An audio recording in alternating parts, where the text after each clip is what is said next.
인간관계는 우리의 삶에 큰 영향을 미칩니다. 때로는 우리가 성장하고 행복을 느낄 수 있도록 도와주는 사람들이 있는가 하면 반대로 우리를 끊임없이 소모시키고 상처를 주는 사람들도 있습니다. 중요한 건 누군가와의 관계를 끊는다는 것이 단순히 그 사람을 멀리하는 것을 의미하는 게 아니라 내 삶의 질을 높이고 나 자신을 지키기 위한 선택이라는 점입니다. 오늘은 그런 관계를 알아보고 우리가 과감히 놓아야 할 사람들에 대해 이야기해 보려 합니다. 당신의 삶에서 더 이상 부담이 아닌 진정한 행복을 만들어줄 인간관계를 함께 탐구해 봅시다. 이런 식으로 공감과 설득을 동시에 담을 수 있습니다. 이 방향으로 적합할까요? 아니면 조금 더 직설적으로 접근해 볼까요? 우리 주변엔 정말 다양한 사람들이 있죠. 그런데 그 중에서 관계를 유지하면 나만 계속 손해인 사람들이 있습니다.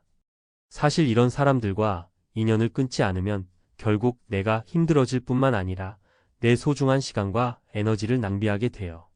오늘은 그런 사람들을 찾아내고 왜 과감히 결단을 내려야 하는지 사례를 통해 알아보겠습니다. 1. 늘 부정적인 말만 하는 사람. 가장 흔히 볼 수 있는 사례가 늘 부정적인 말을 쏟아내는 사람들입니다. 예를 들어 친구와의 관계를 떠올려 보죠. 어는 늘 넌 못할 거야. 요즘 세상이 얼마나 힘든데 너만 힘든 거 아니야 같은 말을 합니다. 처음에는 그래, 그냥 힘들어서 저러나 보다 하고 넘기죠. 그런데 만날 때마다 똑같아요. 내 고민을 얘기하면 공감은커녕 더 우울하게 만들어버려요. 이런 관계는 사실 굉장히 위험합니다. 부정적인 에너지는 전염성이 강하기 때문에 자꾸 듣다 보면 나도 모르게 내가 가진 가능성마저 의심하게 돼요. 그래서 이런 사람들과는 거리를 두는 게 정신 건강에 훨씬 이롭습니다. 2. 나를 이용하려고만 하는 사람. 이건 진짜 조심해야 해요. 예전에 회사 동료 B가 있었는데요. 항상 내 도움을 받으려고만 했어요. 이거 좀 대신 해줄 수 있어? 내가 더 잘하니까 이거 맡아줘라는 식으로요. 처음엔 도움이 되겠지 하고 열심히 도와줬는데 나중에는 일이 점점 커지고 내가 지칠 정도가 됐어요. 그런데 중요한 건 내가 도움이 필요할 땐 언제나 핑계를 대며 외면한다는 거죠. 이런 관계는 명백히 이기적인 관계입니다. 내가 무언가를 주고만 있는 상황이 계속된다면 그 사람과의 관계를 다시 한번 생각해 봐야 해요. 3. 뒷담화를 일삼는 사람. 한 번은 친했던 친구 C가 다른 친구들 사이에서 내 이야기를 하고 다니는 걸 알게 됐어요. 겉으로는 친한 척하면서 뒤로는 험담을 하고 다니는 거죠. 그걸 알았을 때 정말 배신감이 들더라고요. 그런데 중요한 건 이런 사람들은 그저 나에게만 그러는 게 아니라 다른 사람들에게도 똑같이 한다는 겁니다. 뒷담화를 일삼는 사람과의 관계를 유지하다 보면 결국 내가 언제 그 대상이 될지 몰라요. 신뢰가 무너진 관계는 더 이상 건강할 수 없습니다. 4. 항상 경쟁하려 드는 사람. 학교 동창 D는 항상 나와 비교했어요. 내가 뭐라도 하면 내가 더 잘하지, 그건 별거 아니야 라는 식으로 반응했죠. 처음엔 그냥 자기 표현이 강한 사람이겠거니 했는데 점점 그게 나를 무시하는 걸로 느껴지더라고요. 나의 성과는 깎아내리고 본인이 더 뛰어나다고 과시하려는 태도는 굉장히 피곤합니다. 이런 관계는 나의 자존감을 해칠 뿐만 아니라 늘 상대방의 평가에 신경 쓰게 만듭니다. 나를 깎아내리는 사람과는 거리 두는 게 정답입니다. 5. 약속을 반복적으로 어기는 사람. 마지막으로 약속을 지키지 않는 사람들도 문제입니다. 친구 E는 매번 약속을 어기거나 중요한 순간에 나타나지 않았어요. 그런데도 늘 이유를 만들어 어쩔 수 없었다고 하죠. 한두 번은 이해했지만 이게 반복되니까 나를 무시당하는 느낌이 들더라고요. 이런 사람들은 본인 중심으로만 세상을 살아갑니다. 약속을 소중히 여기지 않는 사람과의 관계는 결국 나를 지치게 만들 뿐입니다. 왜 이런 관계를 정리해야 할까? 여러분, 우리가 누군가와의 관계를 끊는다는 건 정말 쉬운 일이 아니에요. 특히 정이 들었거나 오래된 관계일수록 더 그렇죠. 하지만 이런 관계를 계속 유지하면서 내가 느끼는 스트레스와 상처를 생각해보면 결국 정리하는 게 맞다는 결론에 이르게 돼요. 삶은 한정된 시간과 에너지로 살아가는 여정이잖아요. 그걸 나를 갉아먹는 관계에 쓸 순 없잖아요. 그렇다면 어떻게 정리할까? 거리 두기부터 시작하기. 갑자기 완전히 끊는 건 어려울 수 있으니 조금씩 거리를 두며 자연스럽게 멀어지도록 해보세요. 솔직하게 대화하기. 대화로 해결 가능한 관계도 있습니다. 문제가 있다면 먼저 얘기해 보세요. 다만 반응이 부정적이라면 더 이상 노력할 필요는 없습니다. 내 감정을 정리하며 단호해지기. 내가 이 관계를 왜 정리하려는지, 나에게 어떤 영향을 미쳤는지 명확히 인지하고 결단력을 가지세요. 관계 정리 두려워하지 말고 선택하세요. 심리학 박사 조언. 안녕하세요. 심리학 박사 전유진입니다. 앞서 우리가 어떤 사람들과 관계를 끊어야 하는지 살펴봤습니다. 그렇다면 왜 이런 결정을 내려야 하며 실제로 관계를 정리하는 과정에서 어떤 심리적 어려움이 있는지 조금 더 깊이 들어가 보겠습니다. 그리고 어떻게 하면 후회 없이 결단을 내릴 수 있을지 구체적인 조언을 드리겠습니다. 관계 정리 왜 이렇게 어렵게 느껴질까?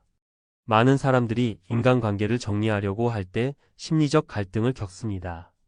왜냐하면 우리는 본능적으로 안정을 추구하기 때문입니다. 관계가 불편하거나 해로워도 익숙하기 때문에 붙잡으려고 하는 경우가 많아요.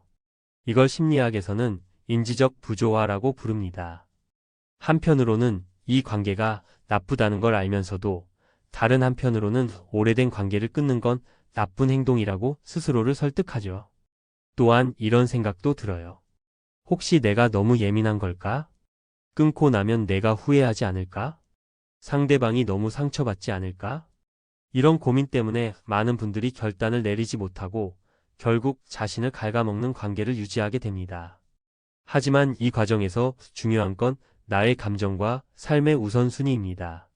심리학적으로 보면 나쁜 관계는 이렇게 우리를 해친다. 자존감을 갉아먹습니다. 반복적으로 나를 무시하거나 깎아내리는 사람들과 함께 있으면 스스로에 대한 믿음이 점점 약해집니다. 심리학자 로젠버그는 자존감은 타인의 피드백을 통해 형성된다고 했는데 이런 부정적 관계는 우리의 자존감을 지속적으로 약화시킵니다. 감정적 에너지를 소모시킵니다. 심리학에서는 감정적 에너지가 우리의 정신적 자원이라는 개념을 강조합니다. 불필요한 갈등이나 부정적 대화에 반복적으로 노출되면 에너지가 고갈되고 이는 우울감이나 무기력으로 이어질 수 있습니다. 관계의 질이 삶의 질을 결정합니다. 하버드 대학교의 장기 연구에서도 밝혀졌듯 인간관계의 질이 결국 우리의 행복과 건강을 좌우합니다.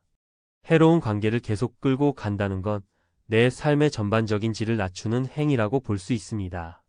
그렇다면 어떻게 관계를 정리할 수 있을까? 여기서부터는 실제로 관계를 정리하는 방법과 그 과정에서의 심리적 대응법을 알려드릴게요. 1. 나의 감정을 먼저 점검하기. 많은 분들이 관계를 정리할 때 내가 너무 예민한 건 아닐까? 라는 생각에 스스로를 의심합니다. 이럴 땐 자기 감정 일기를 써보세요. 상대와의 대화에서 어떤 감정을 느꼈는지 기록해보세요. 이 관계가 나에게 어떤 영향을 미쳤는가?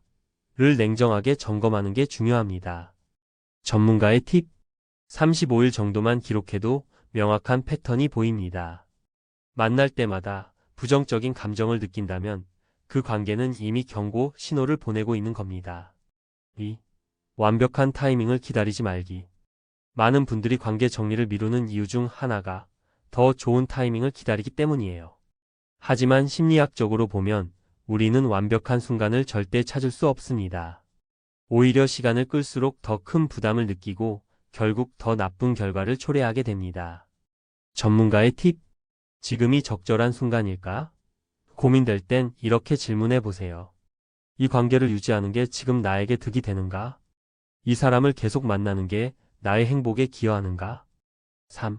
솔직하고 단호하게 말하기. 관계를 정리할 땐 상대방에게 솔직하게 얘기하는 게 중요합니다. 이때 공격적으로 말하기보단 나의 감정에 초점을 맞추는 방식으로 대화를 이끌어가야 합니다. 예를 들어 이렇게 말할 수 있어요. 나는 이 관계가 나에게 부정적인 영향을 미친다고 느껴. 더 이상 이 관계를 유지하는 게 서로에게 좋지 않을 것 같아. 전문가의 팁. 상대가 방어적으로 나오거나 화를 내더라도 흔들리지 마세요. 상대의 반응에 따라 마음을 바꾸는 건 오히려 더 큰 상처를 남길 수 있습니다. 4. 관계 정리 후의 감정 관리.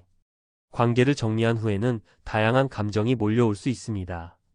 후회, 죄책감, 외로움 등 다양한 감정이 복합적으로 나타날 수 있는데 이는 자연스러운 과정입니다. 이 시기를 지나야 비로소 새로운 시작을 할 수 있어요. 전문가의 팁. 스스로에게 긍정적인 피드백을 주세요. 나는 나를 위해 필요한 결정을 내렸어. 이건 성장의 과정이야. 나에게 에너지를 주는 활동에 집중하세요. 좋아하는 취미나 새로운 인간관계를 만들어 보는 것도 좋습니다. 5. 건강한 관계로 채우기. 마지막으로 빈자리를 건강한 관계로 채워야 합니다. 인간관계는 우리가 인생을 살아가는데 큰 에너지원이 됩니다. 나를 지지해주고 내가 더 나은 사람이 될 수 있도록 도와주는 사람들과 어울려 보세요. 전문가의 팁. 새로운 사람들과의 관계를 시작할 땐 천천히 신뢰를 쌓아가세요. 건강한 관계는 서로의 성장을 지원하는 관계라는 걸 기억하세요. 결론 정리. 건강한 삶을 위해 관계 정리는 필요하다. 관계는 삶에 큰 영향을 미친다. 우리가 맺는 인간관계는 우리의 감정, 자존감, 삶의 질에 직접적으로 영향을 줍니다. 나쁜 관계는 에너지를 소모하고 자존감을 갉아먹으며 삶의 전반적인 행복을 떨어뜨립니다. 끊어야 할 관계를 알아보는 기준. 늘 부정적인 에너지를 주는 사람. 나를 이용하려는 사람. 뒷담화를 일삼는 사람. 항상 경쟁하려는 사람. 약속을 반복적으로 어기는 사람. 이런 관계는 더 이상 유지할 이유가 없습니다. 관계를 정리하기 위한 핵심 원칙. 나의 감정을 점검하며 관계의 영향을 명확히 파악합니다. 완벽한 타이밍을 기다리지 말고 필요할 때 결단을 내립니다. 솔직하고 단호한 태도로 자신의 감정을 전달합니다. 정리 후 나타날 감정 후에 죄책감 등을 자연스러운 과정으로 받아들이고 관리합니다. 빈자리를 건강한 관계로 채우기. 나를 지지하고 성장시켜주는 사람들과 새로운 관계를 형성합니다. 모든 사람과 좋은 관계를 유지할 필요는 없음을 받아들입니다. 결론적으로 관계를 끊는 건 나쁜 행동이 아니라 나를 보호하고 더 나은 삶으로 나아가기 위한 필수적인 선택입니다. 우리는 삶에서 한정된 시간과 에너지를 가지고 있습니다. 그것을 나를 해치는 관계에 쓰기보다는 나를 지지하고 행복하게 만들어주는 관계에 투자해야 합니다. 스스로를 우선시하세요. 그리고 나의 행복과 성장을 위해 필요한 결정을 두려워하지 마세요. 모든 관계를 유지해야 한다는 생각에서 벗어날 때 진정한 자유와 행복을 찾을 수 있습니다.